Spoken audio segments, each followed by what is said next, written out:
Yung mga tumatakbo pa ho doon, mga bossing, ang TV namin, box, square, yung malaki yung likod, kulay pula pa yung likod. No? Yung mga tumatakbo ho doon, sila Ramon Mitra, kung hindi ako nagkakamali, yung pa yung mga pangalan dati. No? Nene Pimentel pa, yung mga ganyan. Luman-luman, nanonood na ako. Inaalam ko kung sino yung sino yung mga nananalo bilang senador. Alam niyo po, nanonood ako nung kanilang mga campaign rally. Dati ho, mga kababayan, ilatag mo yung iyong plataporma de gobyerno. Sabihin mo kung ano ang plano at gusto mong mangyari sa Pilipinas at kung ano ang solusyon mo sa problema ng Pilipinas bago ka iboto ng sambayanang Pilipino. Ganun ho, mga kababayan. No? Plataporma de gobyerno versus plataporma de gobyerno. No? Solusyon sa bayan versus solusyon sa bayan. Para makapag-decide ang isang mamamayan kung iboboto ka o hindi. Eh dito, paano iboboto si Kuya Will? Ay nako, ang kati ng ulo ko kay Kuya Will.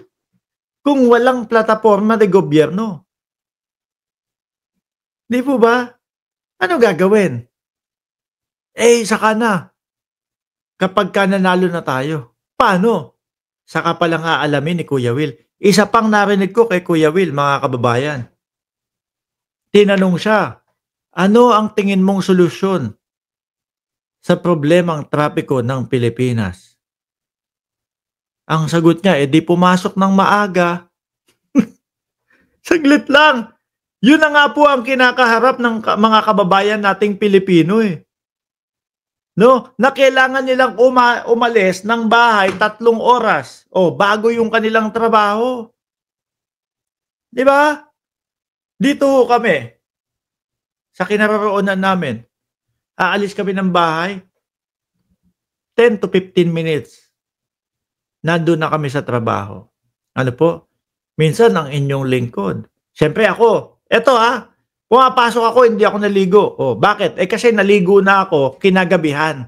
Tapos papasok ako alas 5 ng madaling araw.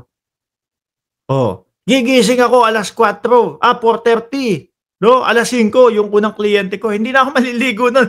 Mumog na lang, toothbrush na lang, tapos hilamos. Kasi nga naligo na ako kinagabihan. Babangon ako 4:30. Kami namang mga lalaki. 5-10 minutos lang ho. Naka-get up na kami. Nakabihis na kami. Di ba? Pumasok na. Hindi pagod sa traffic. Si Kuya Will, ano ang tingin mo na solusyon sa traffic ng Pilipinas? Di pumasok ng maaga. Pagpasok pa lang, ubos na yung lakas mo. Pagod ka na. Di ba? Hindi ba pwedeng, Kuya Will? No? At least ang biyahe 30 minutos. Di ba? Hindi pagod na pagod. Kung ganyan 3 oras bago pumasok, ang preparasyon mo, 8 oras kang duty, 11 oras na ho yun. Pauwi mo, sabihin natin, gabi na, hindi na traffic, 1 kalahati, 12 oras mahigit 13 oras. Wala nang time sa pamilya. Di po ba? Ang isang kandidato po, ang una niyang kinukumbinse kung bakit siya tatakbo ay ang kanyang sarili. Bakit ako tatakbo? Kasi alam ko sa sarili ko na meron akong mga nalalaman kung paano ko mapapaigi ang Pilipinas. Kung anong batas ang gagawin ko, tatakbo ako. Kukumbinsihin mo yung sarili mo. Ngayon, ang susunod mong kukumbinsihin, sambayan ng Pilipino. Kung yung bang plataforma mo, makukumbinsi mo sila para iboto. Paano kung wala akong plataforma talaga? Zero. Di wala. Di po ba sabi ni Haployd of UST, so paano gagawa ng batas yang si Willie? Walang alam at dadaanin sa init ng ulo. Di ba Cheche Boreche 2.0 at Ginger Cat, wala nang tsansa yung eglots na si Marco Beta. Ngayon, eto ho yung mga bossing. Asan ba yun? O eto, yung kanyang, yung medyo nagsalita doon sa bumtarat-tarat ni Kuya Will. Halos parehas lang ho kami ng sinabi. Wala tayong plataforma. Ang plataforma ay tumulong sa mahihirap at hindi magnakaw. Kung yun lang pala, ang talagang gustong mangyari ni Kuya Will, miski ho ako, sasamahan ko si Kuya Will eh.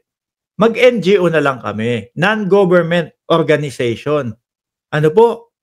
Tutulong pa ako. Financial. O. Di ba? Pagtulong. Yung abot-abot ng 5,000, yung abot-abot ng mga box-box o hep-hep oray, baka sasamahan ko pa si Kuya Will. Dahil ang nakikita ko, ang alam ni Kuya Will, ang Senado, kumbaga ganyan, mag-abot ng mga tulong. Di po ba? Oh.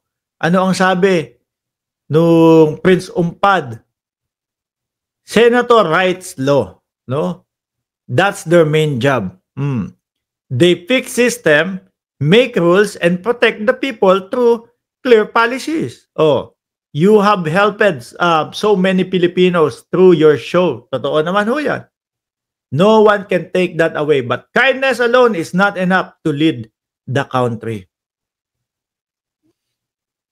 Kaya ho, dapat, tingin ko ang dapat na ine-educate din natin yung mga botante natin. Ano po? I-educate natin sila na, boboto ka ng senador, hindi ka mag-e-expect ng mga box-box dyan o etc. etc. Ano po, mga kababayan? Kasi ganun yung nakikita ko na alam nung ibang mga kababayan natin. Sabi ni Marshall Hilt, no to bongo. Sorry naman. Nadadala ko kay Kuya Will eh. No to bongo. Sobra na, tama na, yumaman ka na ng todo-todo. Hindi, minsan no, kasi mga kababayan, kapag yung nadadala ko ng mga pinag-uusapan natin, tinutuloy-tuloy ko lang po. Tapos makikita ko kayo dyan sa comment section. Pagpaumanin nyo na po, no? Sige. Dito tayo sa mga ta-artits. Bukod kay Kuya Will, eto, ta-artits din ho, mga kababayan. May sinasabi, si Ipe, Ito nyo, vote straight! PDP laban Senatorial Bonds! galit na galit ho, mga kababayan. Parehas na parehas ho yan, yung sigaw niya, bring him home! Ano ba plataforma? De gobyerno din itong mga to. Wala, bring him home. Plataforma de gobyerno, iuwi si dating Pangulong Duterte. Paulit-ulit lang pong ganun. Di ba? Tapos kapag ikaw ay bumatikos kay dating Pangulong Duterte o bumatikos sa kanila, mamatay kayong lahat. Naalala nyo yung sinabi ni Ipe? Sabi ni Ernie, makagaling, late na ako. Hindi, nag-ano pa lang tayo, kalagitnaan pa lang tayo. Game, Ipe! Iboto nyo, vote straight! PDP laban Senatorial Bonds! Pwede! Galit na galit, ano? Iboto nyo, PDP laban straight! Pwede! Pwede! Pwede po ba? Hindi ho kayo magsisisi.